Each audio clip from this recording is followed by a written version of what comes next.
shut down the third world.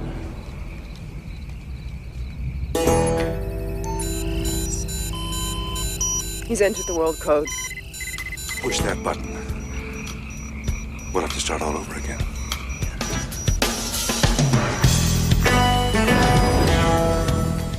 Okay, let's go ahead and check in on the travel ban. We have a report here, and we also have a list of the countries that are, you can see here on a map, that you are not allowed to travel to America from. Now, many of them are Muslim countries. All of them are effectively failed states.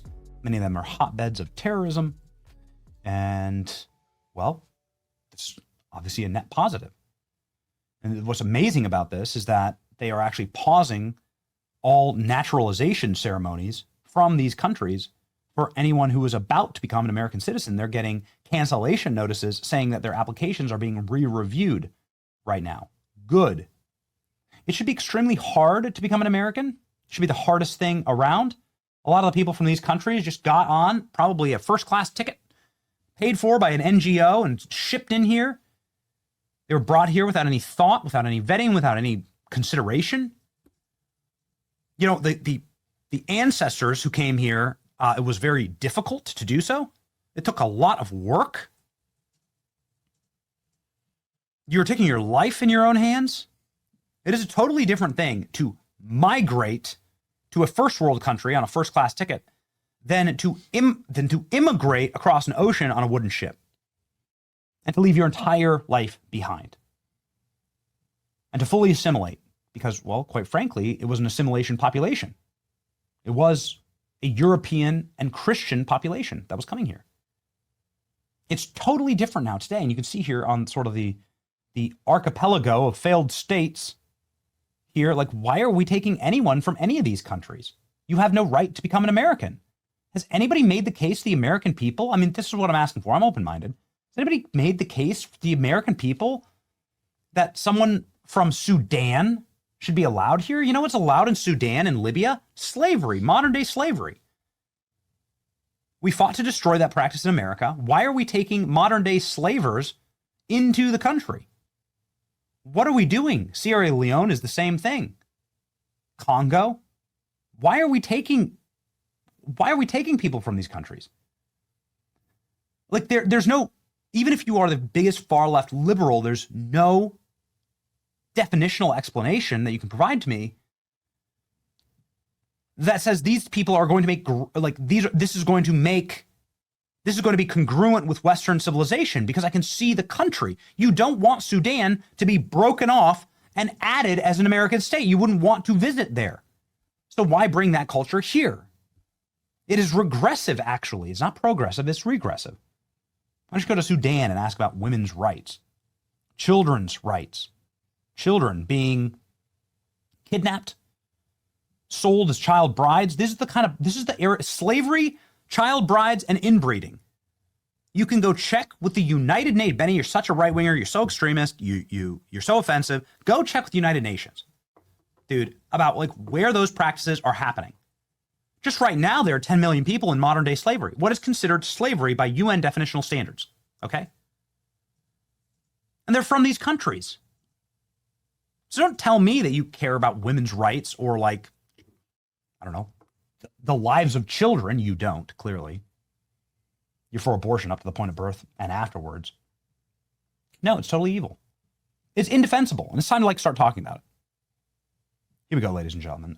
Fox on the travel ban. So the Trump administration now pausing all immigration applications from 19 countries is determined to be high risk, and that number could grow. Lucas Tomlinson is live from Washington with this changing story. Lucas.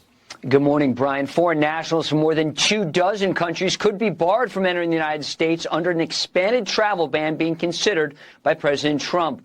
This comes in the wake of the shooting last week of 2 West Virginia National Guardsmen here in Washington, just a few blocks from the White House, killing 20-year-old Sarah Beckstrom and critically wounding 24-year-old Andrew Wolf. Attorney General Pam Bondi says justice will be served and provided an update on Staff Sergeant Wolf. The monster will be held accountable who did this. Andy is doing well. His parents, Melody and Jason, wanted me to tell you, and I was with them yesterday in the hospital. He's a miracle. I was there when the surgeons came in, and they wanted you to know this. Secretary of State Marco Rubio spoke to Sean Hannity last night and offered this frank admission about vetting immigrants. You can vet what people have done in the past. You can't vet what people might do in the future. There's another dynamic at play here, and that is you could allow someone into our country who has no history of radicalization. Perhaps they even have worked with you in the past, but they are susceptible to radicalization once they enter the United States because they don't assimilate well, because they fall victim to some of this online propaganda and efforts to radicalize people. And 2 or 3 years later, you find that they have radicalized. That is a threat. That is a real threat. Here's a map showing the current list of travel ban countries, which includes Afghanistan, Haiti, Iran, Libya, Somalia, Sudan, Yemen, Cuba, and Venezuela. DHS says it could be announcing the new travel ban list soon. Now, yesterday, the man accused of shooting the 2 National Guardsmen made a virtual appearance in D.C. Superior Court to face charges, including first-degree murder. He pled not guilty. Afghan national Ramanullah Lakhanwal had served with the CIA paramilitary 0 units in Afghanistan during the war and was assigned to the Kandahar Strike Force. Prosecutors are seeking the death penalty. Court documents say the shooter yelled Allahu Akbar, which is God is greatest in Arabic, as he shot both victims in the head. Brian. We're not the only country where this happens. I'm sick of this happening.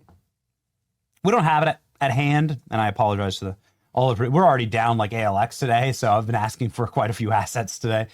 And we've also had major technical difficulties with our guests, and so again, just apologize. Sometimes the shows just go like this. I'm not going to ask for one more asset, but man, there's a map of where terrorism happens in Europe. We showed you the soul-crushing footage of Christmas parades being stormed by Muslims and pro-Palestinian protesters, and them having to put up massive barricades for the Christmas markets. It sucks, man. There it is. Yeah, it's sickening. It's sickening. This stuff didn't exist, and it's time to start talking about it. I don't like terrorist attacks in my country. We've lost a National Guardsman, and another National Guardsman is clinging to life because we imported terrorists to our nation. This is not what a map of Europe, this is not what a map of terrorism in Europe looked like 50 years ago. 20 years ago, even. But you've seen in all of these countries that the importation of people from all around terrorist hotbeds, the incompatibility with the West. And it's worth speaking about. It's worth, we have to talk about it. How much longer can this go on? Now, you'll notice that countries that take 0 immigrants have 0 terrorism. I'm not saying all immigrants are terrorists. I'm saying that when you're taking people from terrorist hotbeds all around the world, but specifically Muslim countries, and you're bringing them into an incongruent society, that of course they're going to say yes to going there, but they're saying that because it's so much better than the nation that they come from, or they're cripplingly poor and impoverished. They're going to flood in from Syria, but there's an enormous amount of terrorism in Syria. I mean, the guy running Syria is a member of ISIS, right? The dude was got a $10 million bounty on his head. So I've had enough of this. This has been a failed experiment, and it's time to get smart as a people.